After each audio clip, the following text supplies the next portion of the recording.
दोस्तों, आज के इस समय में हर एक व्यक्ति सरकारी नौकरी को छोड़कर कोई ना कोई बिजनेस शुरू करना चाहता है। बिजनेस में रिस्क ज्यादा होता है तो वहीं मुनाफा भी ज्यादा होता है।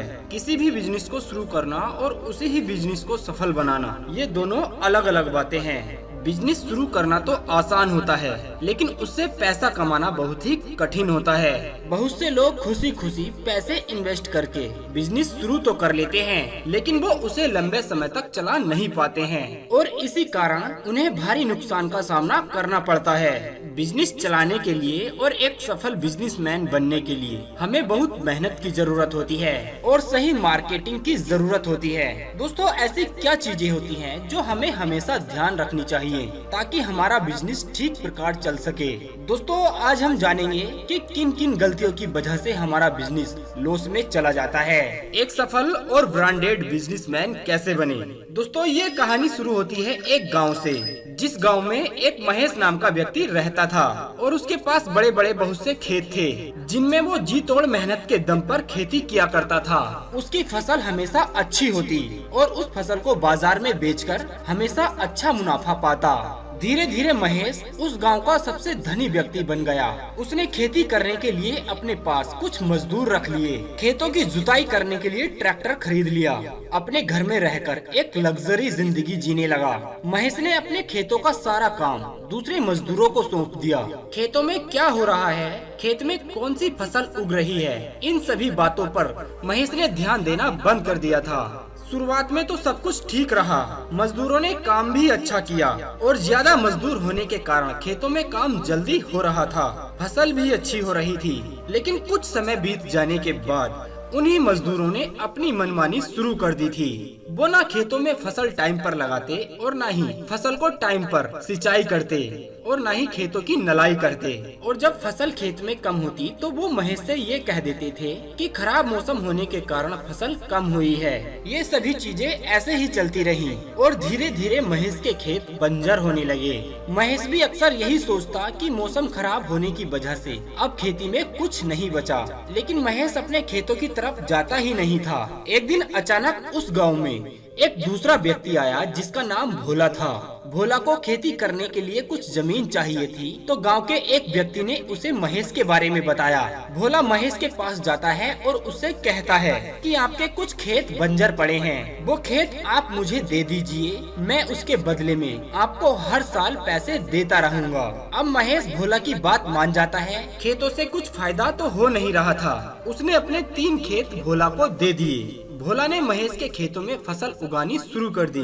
भोला बहुत मेहनती व्यक्ति था।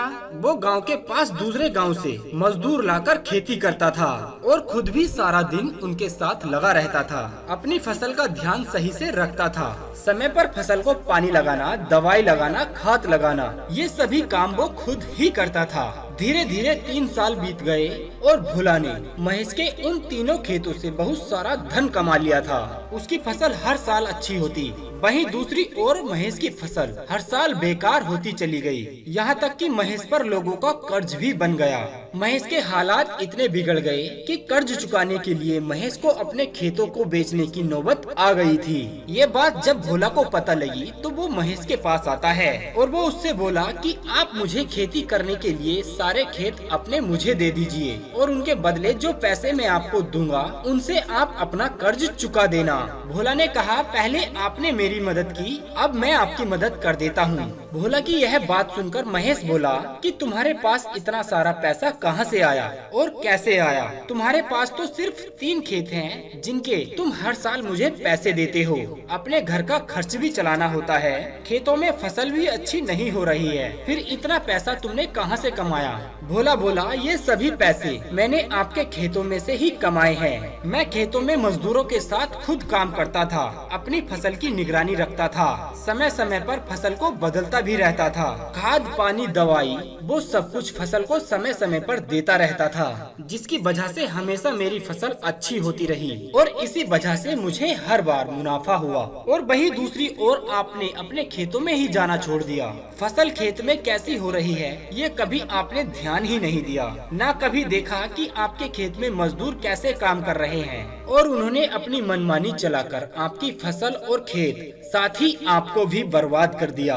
भोला की यह बात सुनकर महेश समझ जाता है कि उससे क्या गलती हुई है। उसने अपने सारे खेत भोला को दे दिए और उसी के साथ मिलकर फिर से खेती करने लगा। कुछ ही सालों में महेश की जिंदगी फिर से सुधर जाती है और वो फिर से गांव का एक धनी व्यक्ति बन जाता है।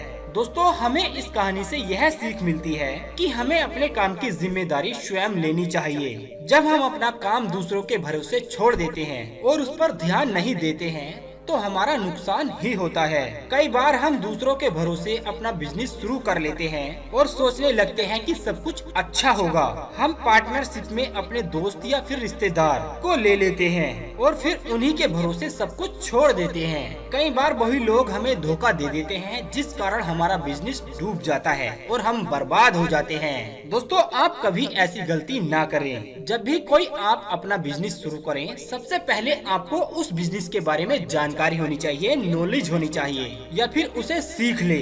जब तक आपको वो काम नहीं आता है तब तक आप उस काम में सुधार नहीं कर पाओगे। जब आपका बिजनेस चलने लगे तब आप दूसरों को जोड़ सकते हैं और हमेशा अपने काम की जांच स्वयं करते रहें। देखें कि आपको कितना प्रॉफिट हो रहा है या फिर लॉस हो रहा है। अगर आप अपने काम को दूसरों के भरोसे छोड़कर मौज मस्ती या फिर आराम में लग जाते हो तो वो काम आपको हमेशा नुकसान देता है, लॉस पहुंचाता है। बिजनेस की शुरुआत हमेशा उन लोगों के साथ करें जिन पर आपको सच में भरोसा होता है। किसी के कहने पर कोई भी काम शुरू ना करें।